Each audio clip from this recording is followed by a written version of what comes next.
جس طرح ایک گدھا ہوتا ہے نا، گدھے کے بارے میں مشہور ہوتا ہے کہ دور کی گھاس اس کو ہمیشہ اچھی لگتی ہے، اس کے نیچے پیروں کی گھاس موجود ہوتی ہے، وہ چھوڑ کے دور چلا جاتا ہے۔ تو ہماری مثال بھی ان گدھوں کی سی ہے کہ ہمیں ہر دوسرے کی گھاس اچھی لگ رہی ہے سوائے اس گھاس کے جو ہماری زمین کے نیچے موجود ہے۔ ہم نے اپنے نگاہوں کو، اپنے نظریات کو اتنا تنگ اور اتنا نیگیٹو کر لیا ہے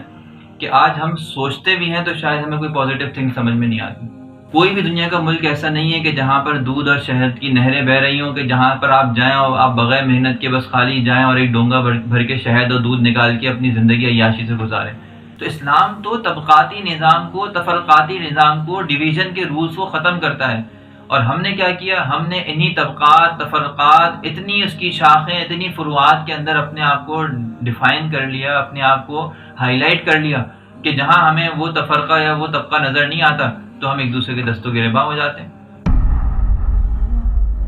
تو ہو سکتا ہے کہ فوج کے اندر بھی کچھ ایسے چہرے کبھی ہمارے سامنے آ گئے جنہوں نے کچھ ایسی حرکتیں کریں جس سے اس کا چہرہ مسخ کرنے کی یا اس کو داغدار کرنے کی کوشش کی، لیکن اس کا ہرگز مطلب یہ نہیں ہے کہ فوج ہماری نہیں ہے۔ پاکستان جو ہے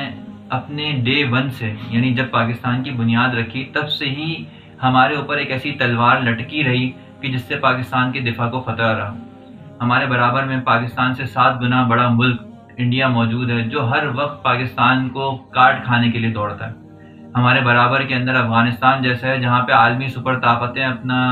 جو ہے وہ مجمع لگاتی ہیں اور یہاں پر آئے دن آ کے جو ہے کوئی نیا جھگڑا اور فساد کھڑا کر دیتی ہیں، اور جس کی وجہ سے وہاں پر ایک نئی جنگ مسلط ہو جاتی ہے۔ ہمارے برابر کے اندر ہی ایک ایران جیسا ملک موجود ہے جس نے مڈل ایسٹ کی جو ہے وہ زندگی اجیرن کر کے رکھی ہوئی ہے۔ پاکستان کی فوج کا جو بجٹ ہے اس کو لے کر لوگ پروپیگنڈا کرتے ہیں اور یہ کہتے ہیں کہ 70% بجٹ جو ہے نا فوج استعمال کرتی ہے۔